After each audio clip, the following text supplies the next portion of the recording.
שיר למעלות, אשא עיניי אל ההרים, מאין יבוא עזרי, עזרי מעם השם, עושה שמיים וארץ, אל ייתן למות רגליך, אל ינום שומרך, הנה לא ינום ולא ישן שומר ישראל, השם שומרך, השם צילך, על יד ימינך, יומם השמש לא יככה וירח בלילה, השם ישמורך מכל רע, ישמור את נפשך, השם ישמור צאתך ובואך מעתה ועד עולם. שיר למעלות, אשא עיניי אל ההרים, מאין יבוא עזרי, עזרי מעם השם, עושה שמיים וארץ, אל ייתן למות רגליך, אל ינום שומרך, הנה לא ינום ולא ישן שומר ישראל, השם שומרך, השם צילך, על יד ימינך, יומם השמש לא יככה וירח בלילה, השם ישמורך מכל רע, ישמור את נפשך, השם ישמור צאתך ובואך מעתה ועד עולם.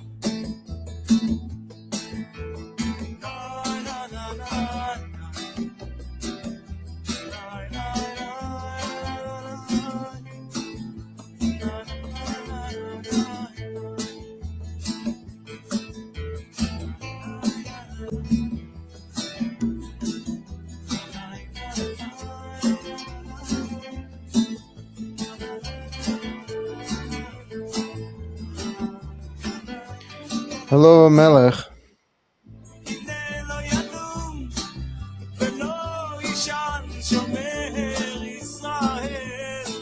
השם שומרך, השם צילך, על יד ימינך, יומם השמש לא יככה וירח בלילה, השם ישמורך מכל רע, ישמור את נפשך, השם ישמור צאתך ובואך מעתה ועד עולם. אוי אוי אוי אוי אוי, שיר למעלות.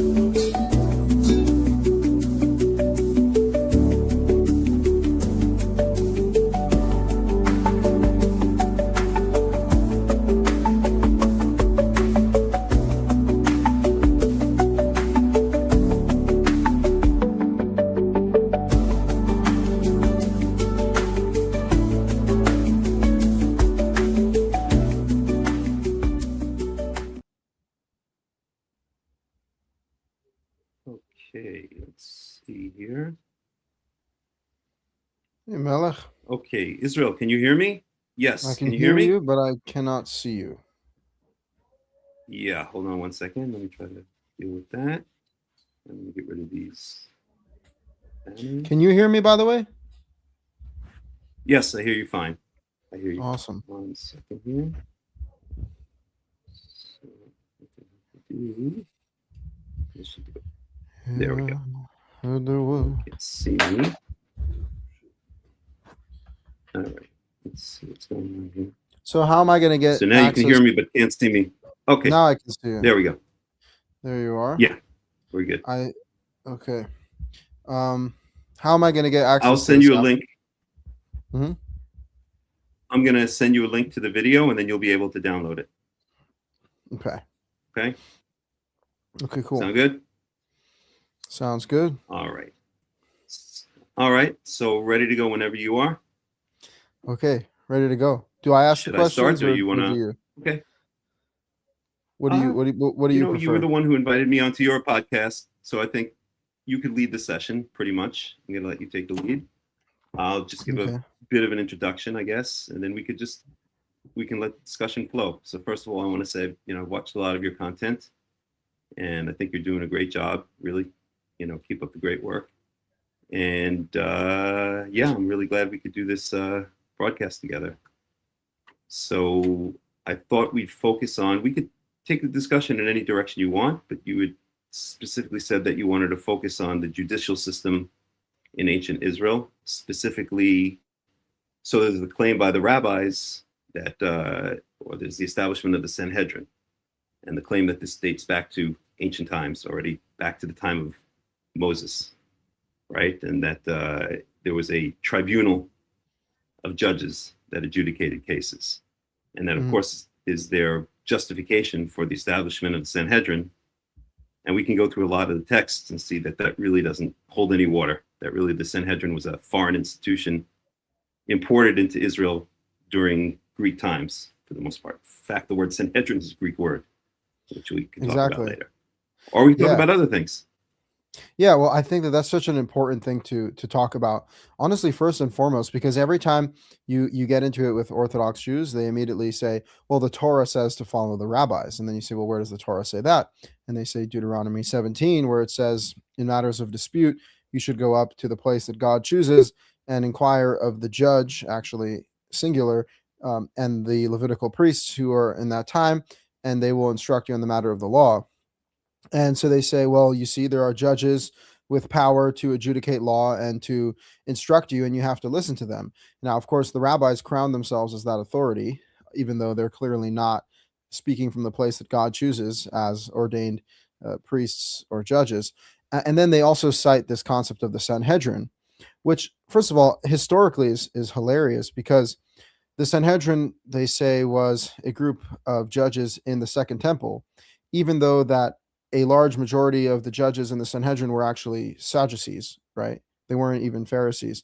And the Mishnah was written 200 years after the temple was even destroyed by Pharisees and these rabbis. So it's like, I wonder if I was creating a religion 200 years after the fact, I would probably write everything in my favor, right? Like, assuming these people are not the best actors, because I think there's a lot of blind trust that the Jews put in their rabbis.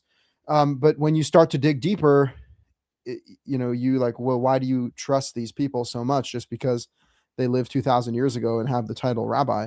It doesn't actually make them trustworthy. So I think it's a very interesting thing to point out that the Mishnah and the Talmud don't even read like a neat list of court rulings from this temple court that they claim to be representing. It reads like a bunch of debatable debates between rabbis and their subjective opinions. And that being said, there is absolutely no basis historically or textually to authoritate the rabbis of the Mishnah and the Talmud to be sitting anywhere near the seat of the high court in the temple that's discussed in Deuteronomy 17. And just last point regarding the Sanhedrin, which they claim is this group of 70 elders, or 71 rather, they take this story out of context in Numbers 11, which talks about actually a spiritual matter, nothing to do with judgment. Moses tells God that he cannot handle the weight of Israel because they're so sinful and difficult to deal with. And God says, I call a group of 70 elders, and I will take from the spirit that is upon you, and I will put it on them. So this is Numbers 11, 25. It says, and Jehovah came down in the cloud and spoke to him, and he took some of the spirit that was on him, and he set it aside and put it on the 70 elderly men. And when the spirit came on them, they prophesied. Okay, so that was the story. So it has nothing to do even with a judicial system. And as you pointed out, Sanhedrin itself is a Greek word.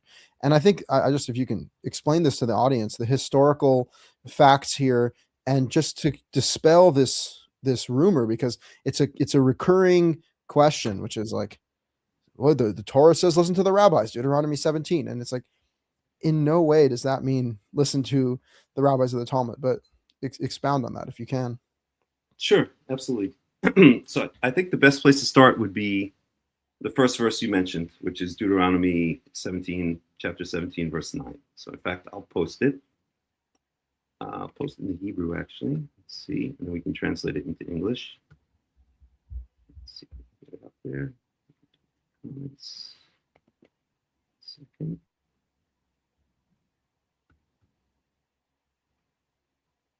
Oh, since it's 48 on private videos. Okay, no big deal. I'll just state it. Let me go over to it right now. So we have Deuteronomy chapter 17, verse 9. And this verse, I'm just going to bring it up in Hebrew for me. Actually, I have another way that I can post it. Actually, let me just do it. Try to post it a different way so everybody can see it.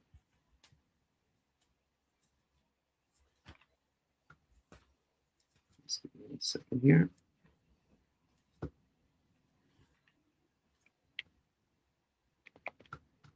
Do it this way. Doesn't work out on this, but use a banner.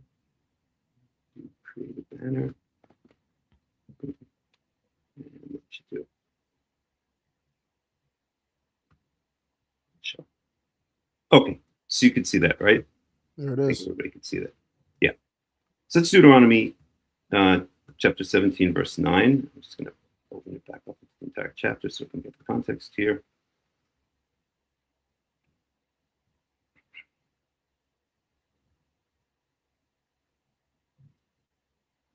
Okay. So it says, "Ubate el hakohanim halewiim, ve'el hashofet asher yeh biyamim hahem." So you shall come to the Levitical priests, the Levitical Kohens, and to the judge who shall be in those days. "Udarashta v'yigidu lecha et davar hamishpat," and you shall inquire of them, and they shall tell you the result or the word of judgment. So this is usually used to say that the rabbis have power, because at a certain time the Sanhedrin did sit in Jerusalem in what's called the Hall of Hewn Stones, and so the rabbis say that this is an indication that they are the final law of the land, but that's not really what's going on here at all. So if we look at verse 8, I'll just without doing the Hebrew translation, I'll just go directly to the English so we can save some time here. So in verse 8, it speaks about, the context is that you're supposed to set up, again, I'll read it in Hebrew for myself. "Ki yapaleh mimcha davar lemishpat ben dam ledam, ben din ledin, ben nega lenega." So if any issue of judgment, of adjudication is too difficult for you, it's between blood and blood, between judgment and judgment, between it's translated different ways, but wound and wound, divrei rivot b'sharecha, issues of conflict in your gates. Then you shall go up and then you shall go and you shall arise and go up to the place which Yahweh your God has chosen. So what is this really saying? This is really saying that if we start in verse 8, this is really talking about a hierarchical system of judges. That there are judges in the local cities, right? There are many cities, of course, all across Israel, and they were set up with judges, with people who could judge cases. I'll just give you an example. Yesterday, I was at a particular yeshuv, at a settlement here in the Golan Heights where I live, and I was speaking to some of the people there, and they said, I was talking about what is the nature of the settlement. I said, well, it's all very unified. It's all pretty much the same type of people, which is Chadal, which means like a kind of very religious Zionists. And we have a rabbi here, and if we have any problems, we go to him, and he solves all our problems. They didn't say we have a panel of rabbis. They said we have a rabbi who's the head of the settlement, who's the head of the yeshuv, right? And that illustrates here exactly what we're talking about in Deuteronomy chapter 17, verse 8, right? You're in your cities. If you have a problem, you go to the judge that was there, or maybe one of the elders. You go to someone who's in charge, and you bring your case, and they solve the case. there's no indication here whatsoever of a panel of judges, which we'll talk about also in verse 9. There's first of all an indication in verse 8 that you're talking about the cities that are scattered across Israel at the time, and you're in your city, you need to solve a case, you go to the gate of the city, which is what basically was the town square in ancient times, and you go to one of the leaders there. It's either going to usually be, it's going to be a Kohen, a priest, which we can talk about later, that they're given in many places in the Tanakh, in the Torah and the Tanakh, we see verses which give them the official sanction to teach the people, to judge the people, or you go to one of the elders, or you go to an official judge that was appointed for the city, and you have your case solved. But then verse 8 says, if that case is too difficult, if that judge, that local judge, can't solve the case, then in verse 9 it says, then you go up to the place which Yahweh will choose to make his name dwell, which we know eventually was Jerusalem, was Yerushalayim. You go up to that place, and then again you speak to, well, it says here, now I'll translate these exact words, so you go to the Levitical Kohens, and to the judge, which will be in those days, right? So it speaks about, in plural, it speaks about the Levitical Kohens, or the Kohanim, the priests, and the judge, okay? So what we have here is a system. What verse 9 is really talking about is a system. There's a pool of people. There are obviously in the temple, in the tabernacle, later the temple, there are going to be lots of Kohanim there, right? That's their place. That's the place that they're designated to serve. They're the priests of Yahweh, and many of them at any given time, and it speaks about later in the Tanakh how they're rotated. This is a system of rotation. They're going to be in the temple. When I say the temple, it could be before the temple was built, in the tabernacle, and then later the temple, but I'll just use the words interchangeably.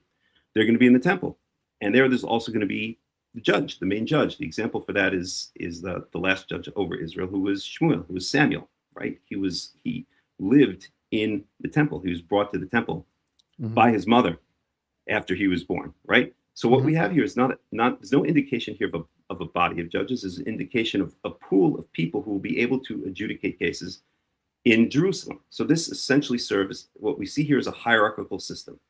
We have a system of judges in the cities, right? Not a panel of judges, but people you can go to in the cities if you have problems. Just like the example I gave of this yeshuv, this settlement here that I went to yesterday, where there's a single rabbi. If there's any problems between the people, they go to the rabbi. He solves the case. He hears the two people. He solves the case. If that person, even let's take in the modern system, if that rabbi can't solve the case, then he's going to say, take it to a rabbi that's greater than me, and that rabbi will solve the case. That's exactly what we're talking about here. If they can't solve the case in the cities, then they go up to Jerusalem, the place that later became Jerusalem. They say, we need someone to solve our case. It's too difficult. And then one of the Kohanim from the pool of Kohanim that are going to be there, or the Shofet. And if we're talking about the time up until the time of the kings, and we talk about the transfer of power in Israel from the judges to the kings. So basically from Moses through Shmuel, through Samuel, you had a system of a single judge ruling Israel. And then that power was transferred to the kings. It was kind of bifurcated. The power was split between the king, and then he usually had an associated prophet. So David had, for instance, Nathan, Natan. But at any rate, there's a single leader over Israel, and that's what it refers to when it speaks about the Shofet. We know that King Solomon, when he first rose to power, it speaks about in the beginning of the book of First Kings. The first thing he did after he took office was he judged the case between the two prostitutes, right? Each of them came to him and said, the live baby is mine. You know the story. I won't go through it right now, right? So that's what the king does. The king judges cases, just like before the king, the institution of the king was instituted over Israel. It was a judge that judged cases, like Dvorah judged under the date tree of Dvorah, and all of the other judges that are mentioned throughout the book of Judges, right? So that's a system we're talking about. We're talking about a system, a hierarchical system of lower judges or judges in the cities, and then what we could say is a final judge. And nowhere here are we talking about a panel of judges. And we can go through a bunch of verses, and we could see that this is exactly the case. We can go through Exodus 18, where Yitro gives advice of Moses to set up a hierarchy of judges, not a panel of judges.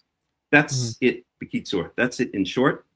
And there's a lot of text we can go through. So I'll let you see how you want to take it from here. Yeah, of course. And by the way, another important thing is what's so vital in the Torah's narrative and later on the Tanakh narrative is that God is the one who's involved in all of this, right? It's not just a godless system of judgment and law, but it's imperative that you have God as part of this. So all of the judges in the book of Judges pretty much either were prophets or had a prophetic experience. Other than Samson, who was very clearly, I mean, his parents had a prophetic experience before he was born, and by nature of his very physical being, he was obviously a divinely blessed man. And Shmuel, obviously Samuel, was a prophet and a judge. And when you see that, okay, then it also transfers to the kings. In this chapter 17 of Deuteronomy, the next paragraph is about a king. And what does it say in Deuteronomy 17:14? It says, when you come to the land and you say you want to appoint a king, verse 15, you shall surely place over you a king that Yahweh your God chooses, right? So again, the king actually needs to be chosen by God. So the idea that, like, this is a democracy or people are voting this in, no, actually, God himself has to appoint the king in order for there to be a king over Israel. And then when you go into Deuteronomy 18, you start to deal with prophecy, and where God tells Moses, I'm going to send another prophet like you, and the people should listen to him. So prophecy is also a key element of making correct judgments. And also go to the place that God chooses, right? That's the whole, what gives that court so much authority is that it speaks from the place that God chooses.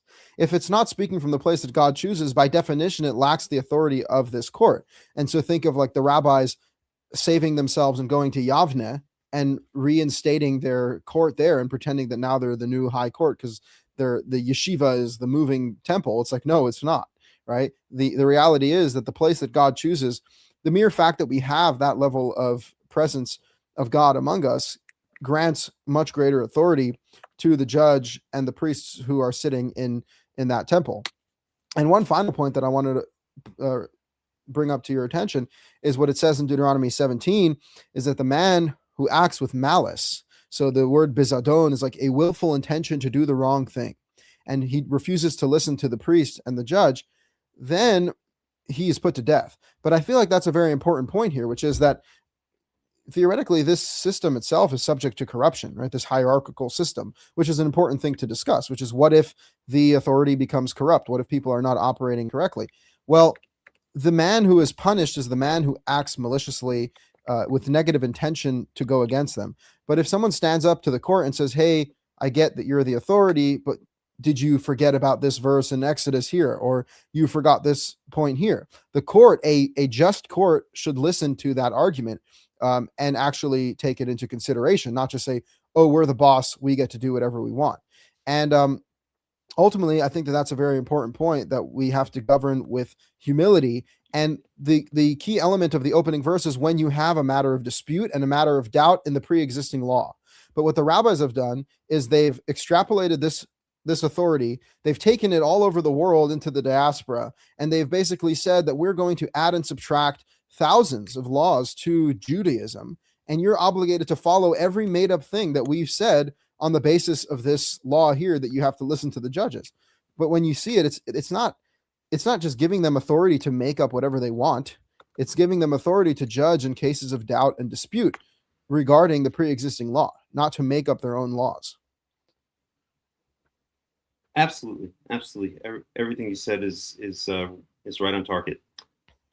So I'll point out a couple of things going back over some of the points that you mentioned. So the idea that the top judge is Yahweh, is God. In the Torah's conception, there's not a disconnection from God. There's a connection with God, with Yahweh. And the rabbis actually use the fact that we lost our connection with Yahweh to take the place of God. They essentially put themselves in place of God, right? Lo b'shamayim hi, they say famously in Sanhedrin 59b, I believe that's where it is, right? That they say that they now are taking the place of God. The Torah is no longer in heaven, and we, the rabbis, take over the final understanding of the law, the final teaching of the law. If we say that left is right, or they say that left is right, and if they say that right is left, then believe them, right? They essentially put themselves in place of Yahweh, of God. So they use the fact, they take advantage of it in many ways and I would even argue that they deliberately try to bring forth a situation where the nation gets disconnected with God. I actually believe, and I'm sure there are many other people out there who agree with me, that the rabbis they didn't witness the destruction of the Second Temple. They wanted and led to the destruction of the Second Temple. But that's another story. We can get to it another time. If we get back to ancient Israel, the way that the system is set up in the Torah, there's not a disconnection from God. There's a hierarchy. So we said there are judges, local judges in the cities. Then we said there's a pool of judges, pool of Kohanim, and a judge in Jerusalem at the temple. Again, Jerusalem is a standard for the place that Yahweh will choose. Temple's a standard for either the tabernacle or the temple. But it goes beyond that. There's one step higher, and that is if that case can't be adjudicated, then you can always ask God, the prophet, the head judge, as you mentioned. Almost all of the judges were outright prophets, right? And if they had a problem, they could go to Yahweh, they could go to God, and lidrosh. They also had the system of the Urim. The Kohen Gadol had the system of the Urim and Tumim, where you can get answers. Yes, should we go out to war? Should we not go out to war? But it could also be used to communicate with Yahweh. So the case is what's not stated explicitly in Deuteronomy chapter 17:9, but we could see it throughout the Torah and throughout the Tanakh, is if that case is too difficult, then you go to one authority higher, which is Yahweh, which is God. That's what happened with Moses, right? Anytime in the desert when Moses had a doubt, he went to God, and that was the Jethro, the Yitro model, was take it from the judges of tens to thousands to hundreds, to tens of thousands to Moses to God, right? Because ultimately God is at the top of the hierarchy. And as you pointed out, by the way, the oven of Achnai story is in Bava Metzia 59a-b.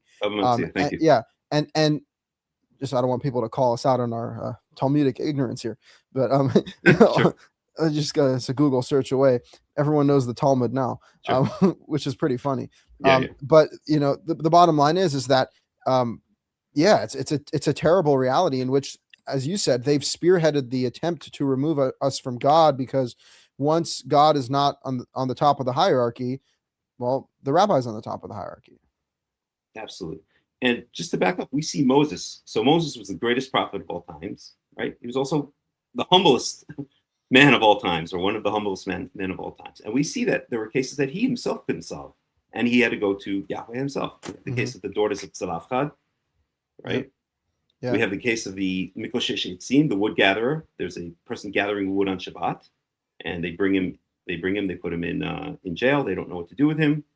They go to Moses. Moses asks Yahweh, and Yahweh says that this person was doing melacha, was doing work on Shabbat, and he's to be put to death. We have the case of the Nokev B'Shem, the blasphemer, where someone curses in the explicit name of God, and also Moses goes to Yahweh, asks him what to do, and Yahweh says that person's to be put to death.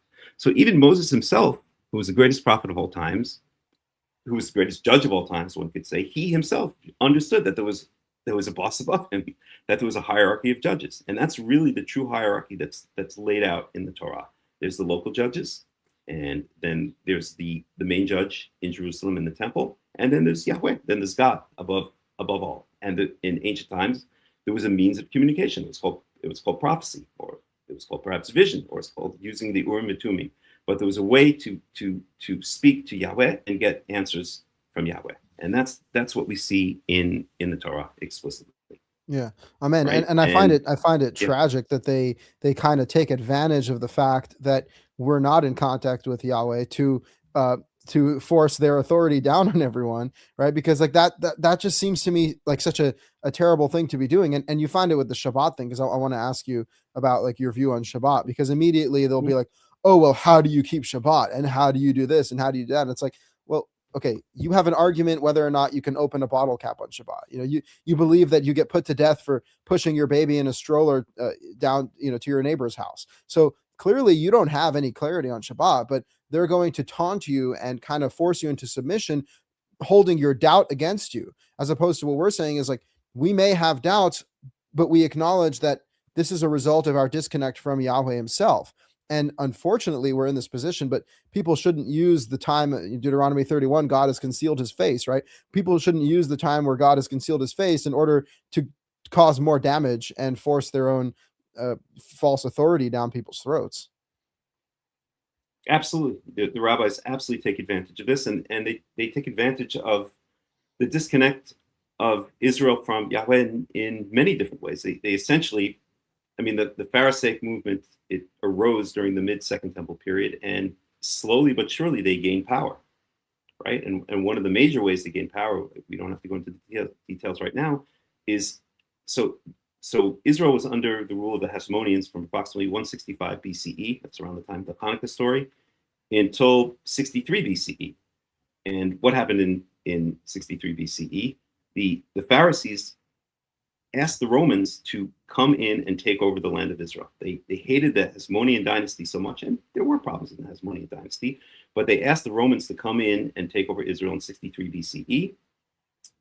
And they literally, the representatives of the Pharisees literally opened the gates of Jerusalem to allow the Romans to come in. So they wanted the Romans to come in. Those same Romans, of course, 130 years later, 140 years later, would be the same Romans that destroyed the Second Temple, which I think also was part of the plan of the Pharisees. They were a party who they could only thrive when there's a disconnection between Israel and its God. Can you talk about that for another second? Like, what is the basis for that the Pharisees led to the destruction of the temple? Well, I mean, you could just see, I don't know that you can't find it in their writing. Certainly, they're not going to admit it. But essentially, what they did is they wanted the ancient power structure, which was centered around the temple, right? The ancient power structure there were a number of different power structures, and one of the main ones was the priests and the Levites. The priests and the Levites were centered around the temple. Right? We even saw in Exodus 17:9 that when you go up to the temple, you see the Levitical priests there. That was their center, right? So the Pharisees had a problem. The old rule was ruled by the king, was ruled by prophets, was ruled by the priests and the Levites. So as long as the priests and the Levites remained in power, and they were represented by the Hasmonean dynasty, which was essentially a Kohanic dynasty, right? The founder of the Hasmonean dynasty, the Maccabees were Kohanim from Modi'in, and later on the Sadducee party, which was kind of aligned with the Hasmoneans, but also had some disagreements with them, were essentially a priestly party. They were a party of priests. So the Hasmoneans and the Sadducees represented the old rule. They represented rule of the priests. The Pharisees, which were a rising party in the mid-Second Temple period, they knew that in order to rise further in power, and we could see, let's even give them the benefit of the doubt, that they saw there was corruption among the priesthood. There certainly they saw there was corruption among the Hasmoneans. There certainly was. That let's even say, I don't believe it's the case, but let's even say for the benefit of the doubt that they had the best intentions, that they wanted to get rid of these corrupt institutions. They have no right to essentially disintegrate the institutions that are laid down by the Torah itself and replace it with a group, with a body of sages, what they call sages, and their scribes and their party members, who essentially imported a lot of Greek and Roman modes of thought, and we can get to that a lot, including the word Sanhedrin, as we mentioned, which is a Greek word. But there are many other examples of how the rabbis imported Greek thought and Roman thought, and to take that and make that the new power structure over Israel. So what remained? The main thing that remained that gave the Sadducees and gave the Hasmoneans, well, the Hasmoneans were already out of the picture in 63 BCE, but that gave the priests power was the temple. As long as the temple was around, then this was a symbol, this was a place for them to come, to exert their power, to be in power. It was a central place where everybody from Israel knew that, that this represents we could call it the White House, or the Capitol building of Israel. And it was a thorn in their side. As long as the temple remained standing, then the priests would still have the power. So I believe, of course, we can't prove it from their writings, but if we look at the trend that goes over time, I believe that they realized that the only way to take complete power over the nation was for the temple to be destroyed. And we know that the Pharisaic party, when the revolt came out in 70, it was very sectarian. There were different sects, and some of them were more extreme, some of them were less extreme. But the Pharisees were one of the less extreme sects. They kind of I won't say sided with the Romans, but they were not so harsh against the Romans. And in fact, that's one of the reasons it's believed that the Romans allowed them, after Jerusalem was destroyed in 70 CE, that the Romans allowed them to set up the Sanhedrin in Yavne, right? Essentially what the Romans did as payback for all of the Pharisees' loyalty to them, we could say, was to say, okay, well, the temple's destroyed. We don't want Jerusalem to be the center of activity anymore because it's caused us too much problems as the Romans. But what we're going to do is we're going to allow you, the rabbis, you, the Pharisees, we're essentially going to anoint you as the official rulers. I should say not complete rulers, because obviously the Romans were the rulers, but the autonomous rulers over the religious matters of the Jews. And you can move your body to Yavne, and we'll support it. Mm-hmm. In fact, the head of the Sanhedrin was recognized as an official in the Roman government. The head of the Sanhedrin in Yavne was recognized as a Roman official. I think it was a prefect by the Roman government. So they had official power within the Roman government. So we see a trend that the Pharisees rise in power over time. They take over the Sanhedrin. The Sanhedrin was originally, as you mentioned, it was both Sadducees and Pharisees, maybe about equal, or probably at the beginning even more Sadducees than Pharisees. And then over time, it became more and more Pharisaic.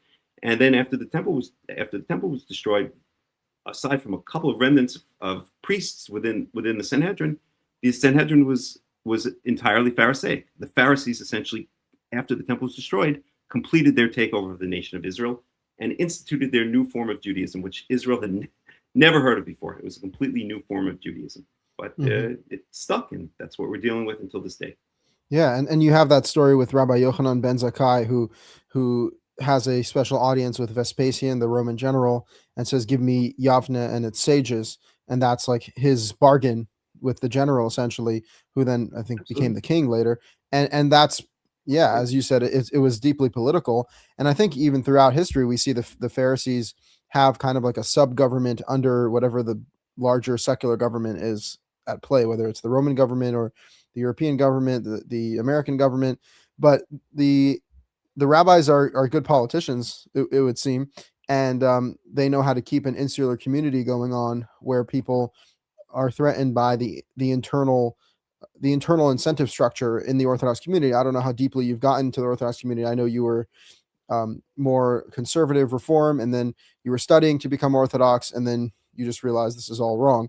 But within the Orthodox, I was just to clarify, I was Orthodox for about 10 years, but I never really bought into the whole thing. Okay. Well, 10 years is a heck of a long time, but ultimately they threaten you with loss of community, loss of livelihood, loss of family if you leave this small bubble that they put you in. And ultimately it's a smart business model, and it's kept them going for thousands of years, but I think it's also kept them very small and very fearful and not very influential, because really the whole model is close in on yourself and just basically overload yourself with rituals and all these practices until you lose your mind. And coming from the ultra Orthodox community, I've seen OCD, like obsessive compulsive disorder, to this degree of how to wash your hands and how many times and how to cut your nails and the order of events and all these things. And they keep closing in more and more on people. And then when the Zohar comes along and the Kabbalah, it turns people mad, really. It's funny. They tell you don't read the Zohar because you'll become mad. And they tell you that as because the Zohar is so amazing and powerful. And the reality is, no, it's because the Zohar is so ridiculous and insane that if you actually believe that stuff, you'll lose your mind. So it's really unfortunate what's going on. And again, I'm curious to see, what do you think nowadays, where we don't have a Torah state and we don't have a hierarchy of Torah judges and a community of Israel following the Torah with obviously communication with Yahweh and all that. The way I see it is pretty much, it's almost like each man for himself to a degree. You have the World Alliance of Qara'im. So obviously you're trying to create an alliance of like-minded people where we can all come together and talk about the Torah seriously without the rabbinic brainwash. But in a lot of ways, I feel like it's almost the time of Abraham out here, the time of Noah. It's like, each man has to operate and walk with God in a world full of corruption. And instead of bowing down to some institution that tells you that they have ownership over you, the Torah really fundamentally encourages the individual to have a relationship with God. The individual, Deuteronomy 30 is one of my favorite chapters, where God calls every single person along with their own family to return to him as the path to redemption. Yeah, absolutely. It is the Wild West out there, and this is part of the punishment of the exile, right? That we're going to be exiled, we're going to be scattered across all of the nations. We're going to worship gods of wood and stone, and we're essentially going to be separated from Yahweh. The only thing I'll add, and I think this is very important, is that we are, and I think this is one of the reasons that that directions such as Karaism or Tanach-Only or Chosim B'Tanach or whatever you want to call it are gaining such traction in this day and age, is that there is a sense, especially here in Israel, that the nation is coming back together, right? Obviously, now Israel contains the plurality of Jews in the world. The largest population of Jewish population in the world is in Israel. That couldn't even be said 20 years ago. I can't remember the exact date when it became the plurality, but sometime in the past 20 years.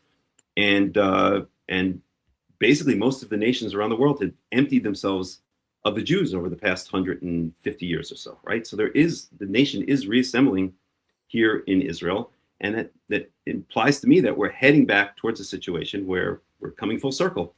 We're being ingathered. Yahweh is reestablishing his connection with his chosen nation, with Israel, and eventually it will get back to the point where there is a system that is envisioned by the Torah set up here in the land of Israel.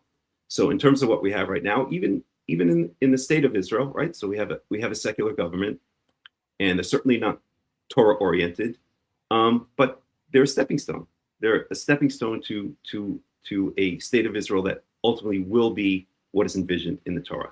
And I know that many people in the religious world, the Dati world, they love to hate on the state of Israel. They call them secular and communists and all this kind of thing.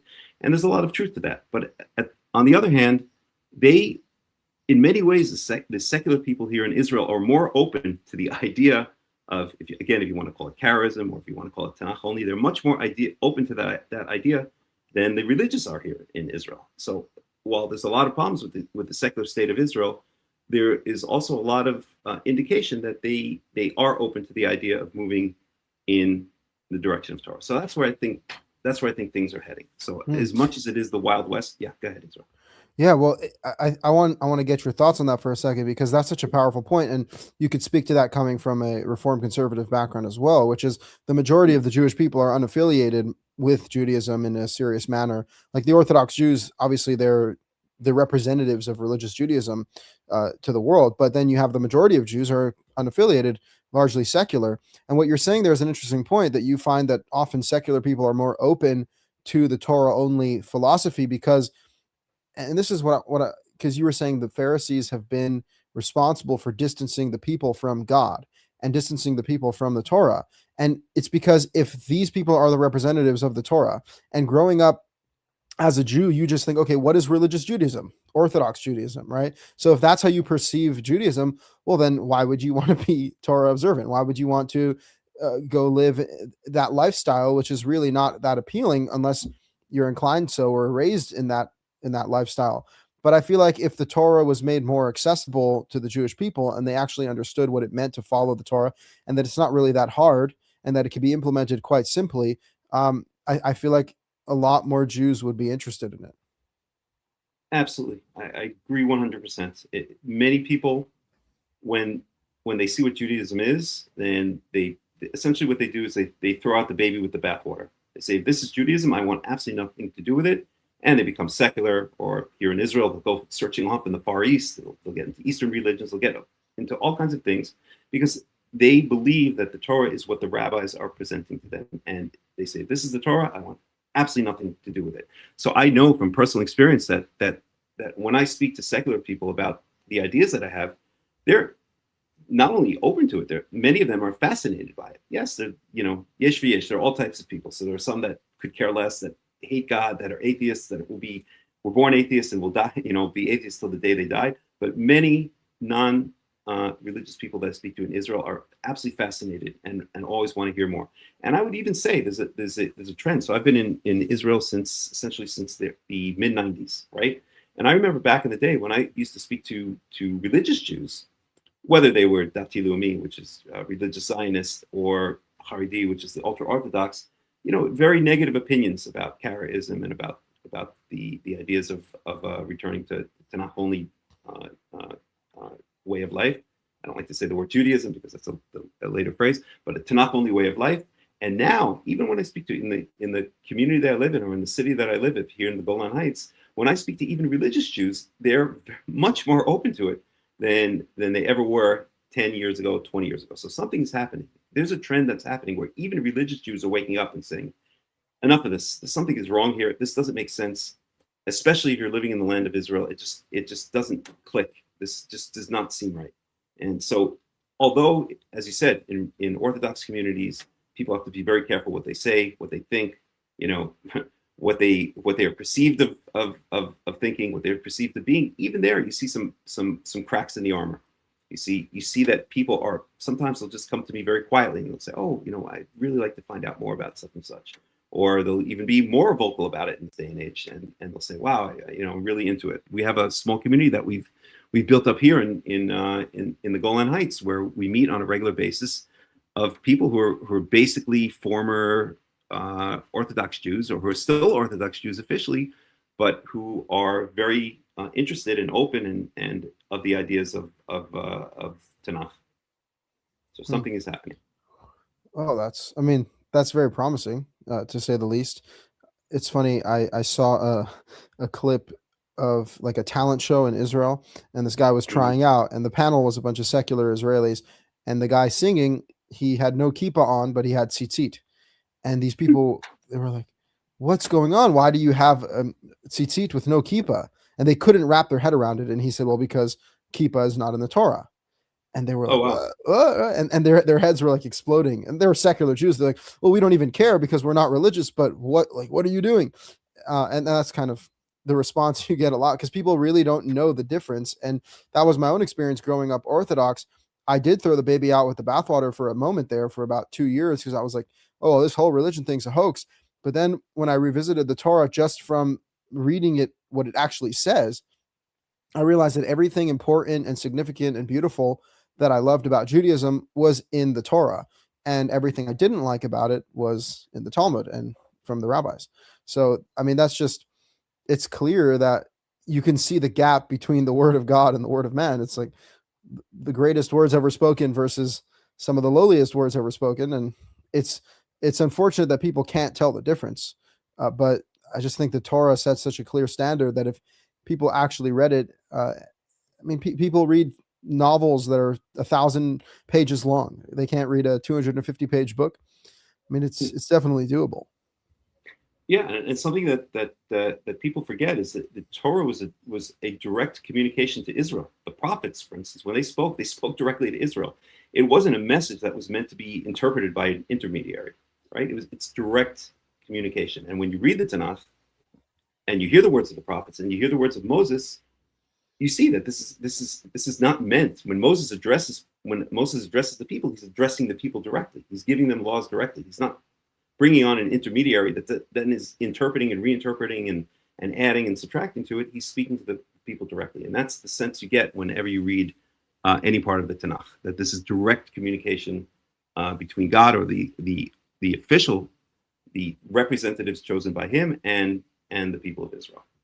Of course. And it's encouraging you to teach your own children, not to send them to be educated by the rabbis, but to have enough knowledge of the Torah to know it yourself and to teach it to your children and to speak of it all the time. So again, the idea that you have to go to the yeshiva or to the school or to the rabbi to educate you, it's like, no, actually you can go directly to the source, and that's best case scenario. It's awesome.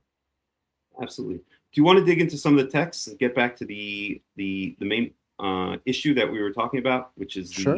the issue of the hierarchy versus a tribunal? Sure. So I think one of the best places to start is in Exodus 18, and there we have the story of Yitro, of Jethro, who comes to Moses. And let me just bring it up here on my side. That verse. Yeah, I'll post the verse. I should probably, if I post the verses, I should post the verses in English, right? That's more appropriate for your audience. Yeah, that'll help. Mm-hmm. So let's switch over to English here. So Exodus 18. Jethro, the father-in-law of Moses, is arriving with the wife of Moses and his children, coming to them in the desert after the exodus from Egypt. Mm-hmm. Coming to them actually at Mount Sinai. They're at Mount Sinai at this point. Mm-hmm. It mentions, it says explicitly that Jethro came to them at the mountain of God. Mm-hmm. And so if we go to, let's pick it up in verse 13. I'll just read it straight out of the English. Okay, or if you want to read it, you can, and then we can talk about it. You'd like me to read it? Yeah, go ahead. Yeah, so it was on the following day that Moses sat down to judge the people, and the people stood by Moses from the morning until the evening. And the father-in-law of Moses saw everything that he was doing for the people. And he said, "What is this thing that you are doing? Why do you sit by yourself, and this entire people stand by you from the morning until the evening?" Moses said to his father-in-law, "Because they come to me to inquire of God. When they have a matter, they come before me, and I judge them between man to his fellow, and I tell them the statutes, the decrees of God, and his instructions." Okay, so let's stop there for 1 second. Yeah, let's stop there for 1 second. So I want to make a couple of points, right? So Jethro comes, visits Moshe, and sees what's going on, right? So he says in verse 14, why do you alone sit as judge? Right? That's our first indication that there's no such thing as a panel of judges, right? Moses is the judge. Everyone's coming to Moses and asking him to solve their cases, right? Mm-hmm. And we also see that that whenever they have a dispute in verse 16, that he informs them of God's decrees and instructions. So there's another implication that above Moses, above Moshe is Yahweh, is God, right? It's not his own opinions that he's telling them. Correct. He's either using his own wisdom, but when a case is too hard, as we saw in the case of the daughters of Tzalafat, or as we saw in the case of the blasphemer of the name, then he goes to Yahweh. Then he asks Yahweh what should be done. Right. Right. Mm-hmm. So in verse 17. Okay. Yeah. So verse 17, the father-in-law of Moses says to him, "This is not good what you are doing. You will surely become, I guess, tired out because of this entire people that are with you. They're too heavy for you to bear this weight. You cannot do it yourself. So now listen to my voice. I will give you counsel, and may God be with you. You should be for the people opposite God, and you should bring their matters to God." So again, of course, Moses bringing it directly to God. "And you shall warn them of the decrees and the Torah, the instructions, and tell them the way that they should walk and the actions that they should do. And then you should find from among the people men of valor who fear God, men of truth who hate greed, money, and you shall place them as officers over the thousands, over the hundreds, over the 50s, and over the 10s. Okay, let's stop there for a second, right? So this is what Jethro is clearly telling Moses is to set up a hierarchy of judges, right? Over thousands, over hundreds, over 50s, over 10s. And this division, thousands, hundreds, 50s, and 10s, is used a number of times throughout the Tanakh, and it's clearly speaking about a hierarchy. So we're talking about a hierarchy of judges. In fact, if one could just use simple logic, right? Let's say the problem was that Moses was sitting in front of the people from all day long and judging cases. If this was talking about a tribunal, as some rabbinically oriented people would like to say, this is talking about a Sanhedrin, then how would that solve the problem? Instead of Moses sitting over the people, now you have 70 people who are going to get, or whatever the number is, get tired out by judging the cases all day long. So this is clearly saying, take the burden off you by setting up a hierarchy of judges, and the simplest cases will be or the original cases will be brought to the lowest hierarchy, and then if it can't be solved, it can be kicked up the system until eventually it gets to Moses, and if Moses can't solve the case, then it goes directly to Yahweh. Right? This is the natural way to set up. Any judicial system. This is the way that any. Pretty much, well, except for some dictatorships, I'm sure it doesn't work this way. It might even work this way in North Korea. I don't know. But in any modern country, this is exactly what we have. We have a hierarchy of courts, of judges. And let's even talk about, for a second, let's talk about the American system of jurisprudence. We'll see some very interesting things. So first of all, the American system of jurisprudence, whether you're talking about the state system or whether you're talking about the federal system, is a hierarchy, right? If we talk about the federal system, there are the district courts, and then there are the appellate courts. If a case can't be solved in the district court, in the federal district court, then it's bumped up to the appellate court, to the circuit courts, the appellate circuit courts. And if it can't be judged there, then it's bumped up to the Supreme Court, right? This is the way that any functioning society must work, or else the Supreme Court would just be overloaded by cases. So this is clearly talking about the same kind of setup and doesn't imply in any way, shape, or form some kind of tribunal, some kind of Sanhedrin. And getting back to the American system for a second, so everyone thinks, when you think about the American system at first glance, you may think that, oh, it's like a tribunal. It's ruled by majority. But the more you think about the system, it's not at all. Because although there is such a thing in a court case in the United States as having a jury, right? Most cases have juries. The fact of the matter is, how many judges, aside from the Supreme Court, which is a separate case we'll get to, but in all of the lower courts, how many judges preside over a case? It's only a single judge, right? The judge is basically the ringmaster of the case, correct? Mm-hmm. Yeah, that's true. So we see that system even in America, where everyone says, "Oh, it's democracy and it's ruled by majority." There's only a single judge, aside from the Supreme Court, which is taking that model of the tribunal that judges over a case. So if you go to a local district court and you have a case, yes, there's going to be a jury, and there's going to be lawyers, and there's going to be all of that the people that are needed there, but the judge is the one who directs the case. He's the one who asks the questions. He's the one that is allowed to submit or reject evidence. He's the one that is allowed to sustain or overrule objections, and so on and so forth. And he's the one who ultimately he's the one he up on the jury, but he's the one who ultimately decides the sentencing and other things along those lines. And let's even talk about the jury. Yeah. Sorry, go ahead. Mm-hmm. I'll just make one more point, and then let's even talk about the jury. The jury is not ruled by majority either. In most cases, except for some minor cases, which involve, and only in certain states, the jury has to reach a unanimous verdict. It's not ruled by majority. If the jury doesn't reach a verdict, a unanimous verdict, then that's called a hung jury, and the case and the defendant is released, whether it's civil or whether it's a criminal case. So there's really no rule by majority, even in the American system, which everyone thinks is the model of a democracy. Mm-hmm. Interesting. And where do the rabbis get? They say you need 3 judges, right? In a non-Sanhedrin court. Where do they get that? Right. Well, the thing is that they focus on whenever you have a system that is ruled by majority, then you need an odd number of people. So that's why the Sanhedrins always had an odd number of people. Like the Great Sanhedrin had 71, right? The lesser Sanhedrins had 73, and just a regular Beit Din had the smallest amount of people that would be a tribunal that could reach a majority would be 3. It's all majority, yeah, right. It's all about majority, which comes directly from go ahead. Which the Torah says, if the majority is wrong, do not follow the majority.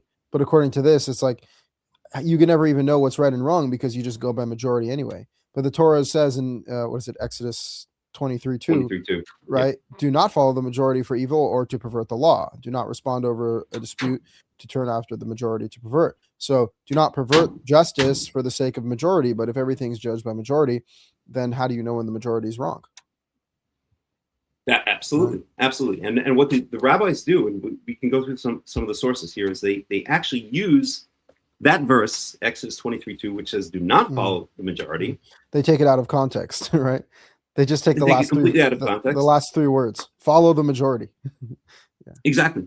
And that's typical way of, that's typical rabbinical midrash halakha. That's the typical way that they're going to take the text of the Torah and they're going to build their form of halakha out of it, right? So let's go directly for a second, and then we can go through some interesting sources here. Well, how fascinating is that Jethro makes it about the character of the judge, right? It's not about the majority. It's about the character of the judge needs to be a man of truth who does not take bribes, who does not take money. Like that.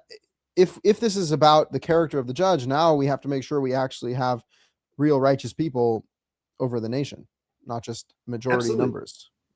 Absolutely, and that's what one of the best known Karaite commentators and scholars said. It's from the Middle Ages. A man named Yefet ben Eli. He's quoted a number of times by the Ibn Ezra, who actually is one of the better rabbinical commentators. I always say that that Rashi, who the rabbinical Jews hold up almost as an angel. I think in certain circles they consider him literally an angel. He's absolutely the worst Torah commentator I've ever run into in my entire life, or one of the worst. And on the other hand, you have someone who, like the Ibn Ezra, who's very into the text, who's very into grammar, who's very into almost Karaite style analysis in many ways. So he quotes this medieval Karaite scholar Yefet ben Eli.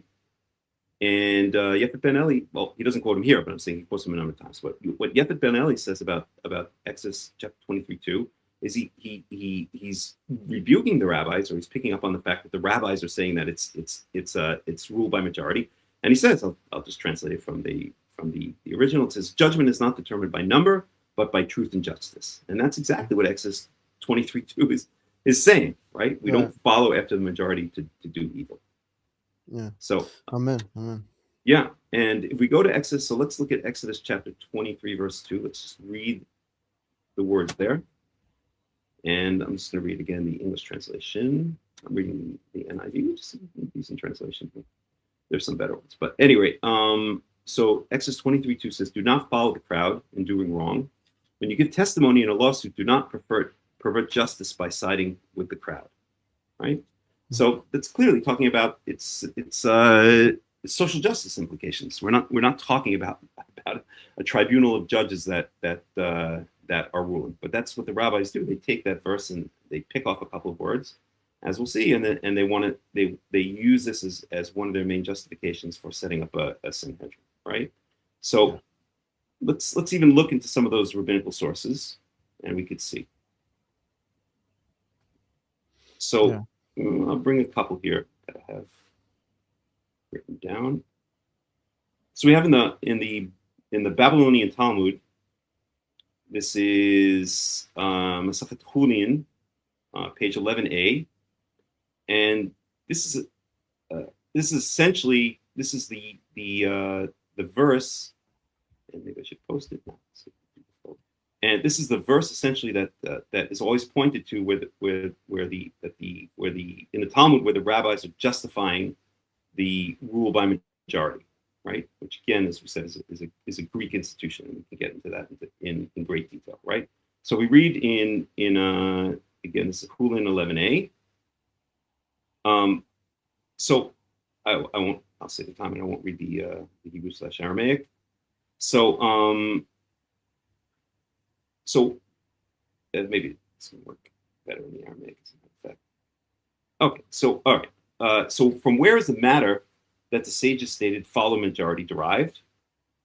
From where do we derive it? As we derive it from Exodus 23:2, after the majority to incline. So what the rabbis are doing here in Hulin 11a is, as you said, again, maybe I should post it in Hebrew just for a second. I think I will post this first, just so we can discuss it a bit in detail. Just grab it here. A second. Yeah. No worries. I remember hearing that out of context constantly. Follow the majority. Achrei Rabbim lahatus, they would say, right? Turn after the majority, right? And then you're like, wow, you actually see it in context, and it's crazy. But yeah, as you said, it's characteristic of the rabbis. It's saying the opposite. It's saying the opposite. Yeah. Right? I'm just going to post it here for 1 second. And then we can talk about it first. Well, I think it's characteristic of the rabbi's form of exegesis or eisegesis, whatever, to take things out of context. Absolutely, they thrive on that. That's part of their way of doing the drash. That they take isolated verses, they take isolated phrases, they take isolated words, and they build out of that pretty much whatever halakha that they see fit. So they're using the Torah more as a footstool. They're using the Torah more as a stepping stone, or as a rock to step on, for them to stand on, rather than, maybe rock is not a good analogy because it's something positive in the Torah. Well, they're using it and abusing it pretty much. They're using and abusing, right? So we see here, this is Exodus chapter 23:2. So lo tieh acharei rabim le'ra'ot. So don't go after the crowd to do wrong, to do evil. V'lo ta'aneh al riv lintot acharei rabim lehatot. And do not answer or do not bear witness. Many interpreters, many commentators will say, do not bear witness to a dispute, to distort it, and to cause and to go in the direction after the majority. So don't do this. Don't, in other words, don't follow the majority to do wrong or to distort testimony in a case. Don't do it. And the rabbis pick up these last three words, acharei rabim la'atot, which means to bend people after the majority. And they say that this is justification that we follow the majority, when in fact the verse here is saying that you should not follow the majority if the majority is doing wrong. That's exactly where the rabbis, or that's exactly one of the justifications that the later rabbis in the Talmud are using to justify these institutions which had already been set up, the Sanhedrin and other Batei Din. Right. So we can also look at in the Babylonian Talmud, Sanhedrin 2a. So it speaks here, and this is getting back to, again, you asked about the different numbers of judges in rabbinical Batei Din, rabbinical juries. So here, this is quoting from the Mishnah. It says cases concerning monetary law are adjudicated by 3 judges. Cases concerning robbery and personal injury are adjudicated by 3 judges. Cases concerning damage that one is responsible for because he or his property caused the damage are adjudicated by 3 judges as well. Likewise, cases concerning payment for half the damage, and it goes on and on. And it speaks about more serious cases which are adjudicated by either 23 judges or in the case of capital cases, major capital cases, by the great Sanhedrin, 71 judges, right? So always an odd number. Always going to be an odd number, and it's always pointing to the fact that it's that a panel of judges sits and decides on cases, right?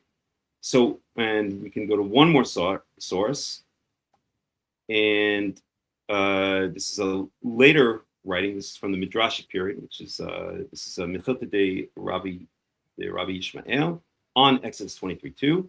So this is a later, this is a 3rd or 4th century CE Midrashic halachic midrash, which means, again, what we were talking about before.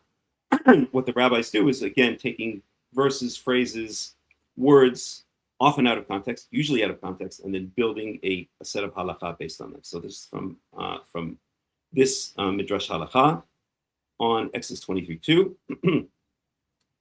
and it says, "You incline with the majority to acquit, but not to convict."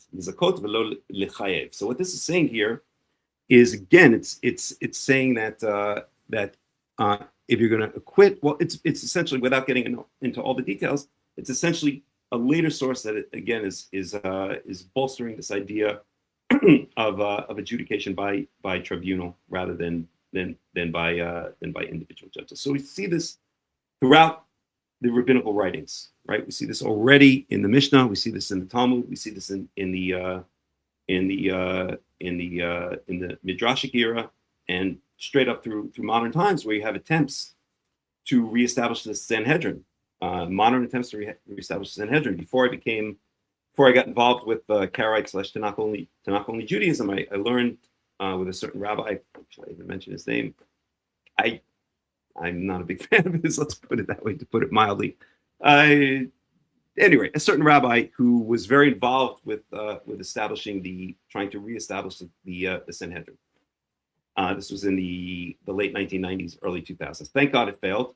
And there have been a number of other attempts since then. In fact, in the city where I live here in the Golan Heights, is also a guy who's trying to establish the Sanhedrin, and hopefully it will never succeed. And actually, I have a lot of interaction with rabbinical Jews. Most of my friends here are rabbinical Jews, obviously, because that's what most Jews are, at least here in Israel. And they're constantly saying to me, wow, we're going to stop, we can't wait for the Sanhedrin to be reestablished. And when I tell them, and they know that I'm very, Torah observant, they know that, they know who I am. And when I tell them, no, I have no interest in that whatsoever. And then I get into a conversation with them, why? And I explain to them these things that we're talking about right here. They're shocked, but it's almost like a light bulb goes off in their head. They're like, wow, that actually makes sense. And I always say to rabbinical Jews, can you point to me one place in the entire Tanakh where you can see that there is a decision made by majority rule?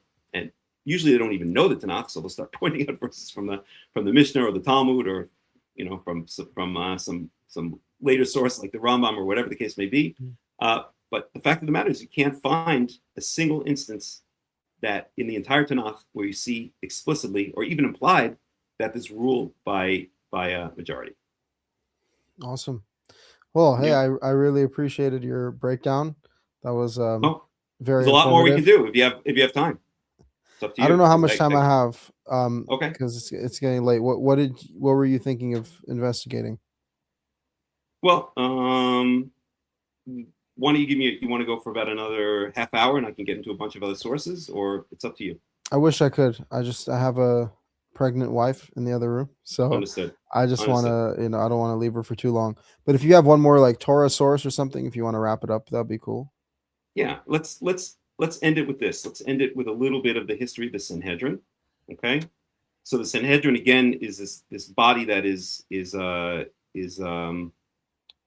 praised by the rabbis, that is considered the high court of the land, and that many, I would say most Orthodox Jews in this day and age are looking to reestablish, not only hoping that it'll be reestablished, but are actually taking efforts to try to reestablish the Sanhedrin. So the Sanhedrin was it grew over time. So originally, it was not a Jewish institution at all. In fact, the word Sanhedrin is a Greek word. It's the Greek word is Sanhedrion.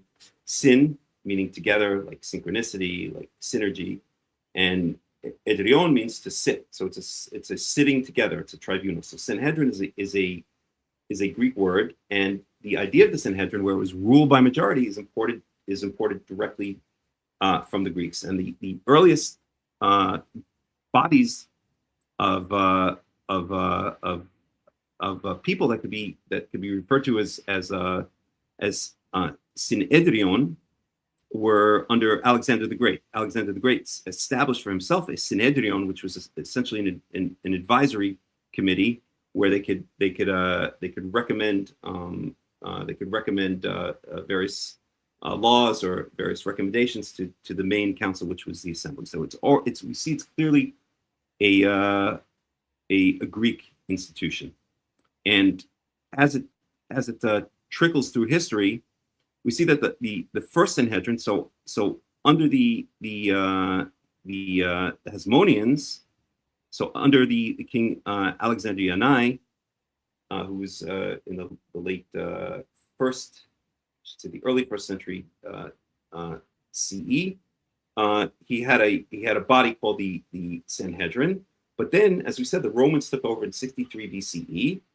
And they were put under the administration of a man named Aulus Gabinius, who essentially, after the Romans conquered Judea in 63 BCE, they disbanded the old Hasmonean government, the old Hasmonean set of laws, constitution, if you want to call it. And then in a couple of years later, they set up a series of 5 Sanhedrins, which were set to rule over Israel. So they were basically administrative panels, which acted as kind of a local courts or local administrative bodies over Israel. And that's really the origin of the Sanhedrin. It's a Greek institution, right? We know the Greeks, they invented the idea. I can't say invented, but they were the main proponents in that area of the world in ancient times of the idea of democracy, the idea of rule by majority. right? Their cases were ruled. They would convene. The Greeks would convene juries of hundreds of people. That's the way cases were ruled in Athenian Greece in 4th and 5th centuries BCE. They would convene great panels of people, of just citizens, juries essentially, between approximately 200 and 500 people, or I should say 201 and 501, because it always had to be an odd number, and they would rule cases based on majority rule. So this is the origin of the idea of majority rule. This is the origin of the idea of the Sanhedrin. It's a Greek democratic idea. It's not a Torah-based idea. There's no evidence for it whatsoever in the Tanakh, and it's just one of the many. It's just one of the many examples of how Greek and then later Roman law, philosophy, modes of thinking, laws, and ways of interpreting texts that made their way into Judaism and fundamentally changed Judaism to something that is completely foreign to what the Torah originally intended. So I'll just sum up with that, and I'll just sum up by saying that again, just to bring it full circle, the process that we're going through now as the nation of Israel, coming back to the land of Israel, right? At this point in time, the only nation in the entire world that has a large number of Jews is the United States of America, with approximately, I believe it's 6 million Jews. I think it's approximately 6 million Jews. Not mistaken. The number 2 country after the United States of America in population of Jews is France, with only about 400,000 Jews at this point. Many have left over the past 10 years due to the 20 years due to the problems with the Muslims there. So we see that Israel is reestablishing itself. The nation of Israel is reestablishing itself in the land of Israel. And we see that the good news is that all of these foreign influences, the Greek influence, the Zoroastrian influence, the Roman influence, the influence, like you said, of the Kabbalah, which essentially comes from Christian and even Muslim mysticism on the Iberian Peninsula, where essentially the Muslims, the Christians, and the Jews all met when the Moors took over the Iberian Peninsula in the year 711 CE. That all of these foreign ways of thinking are being rejected by the nation of Israel. First, you had the emancipation, you had the Haskalah, you had the Zionists who the secular Zionists who wanted nothing to do with Rabbinical Judaism. You have today most of the nation in Israel and worldwide want nothing to do with the rabbis. They've either rejected it, they either become reform or left the religion altogether, or whatever other possibilities there are. So already most of the nation has rejected these modes of thought. They've somehow or another subconsciously, as Yahweh is ingathering us from the exile, they've somehow or another subconsciously realized that these foreign modes of thought, which were promoted and supported and institutionalized by the Pharisees and later the rabbis, are foreign to Jewish to true Israelite ways of thought. And so the good news is that they're being rejected, whether people realize it or not, or why they're doing it. Subconsciously, they're being rejected, and we are heading back to a Tanach-Only, to a Torah-only way of thinking and living our lives. And this is a trend which is so strong that it can't be stopped. So the rabbis have lost power over the past hundreds of years, and they will continue to lose power. There's absolutely no doubt about it. This is where I can't say no doubt about it, because Yahweh is the final arbiter of what happens and what doesn't happen. But it seems to me that this is clearly the trend that's heading. So that's the good news, and I'll end on that happy news. Hallelujah. Yeah, well, I really appreciate it. I'll send me the link and I'll edit it for you. Actually, like those little pauses where we were talking or whatever, I can edit it out, and Sure. so I'll send you the edited version so you could post it on your channel as well. Sounds good. That. And if you want to do a part 2 on this topic, or if you want to talk about other topics, I'm happy to do it. Awesome. Thank you. Well, I really appreciate it. Let me just do a little closeout. Thank you so much. Thank you so much, Melech, for coming on. And I appreciate being on your channel as well. Thank you for making this alliance for all Torah believers. And may we come closer to understanding God's will every day and more united as a people in his name. Amen. Amen. Amen. Thank you. All right, Israel. Shalom. Talk to you soon. Bye-bye. Shalom. Bye-bye.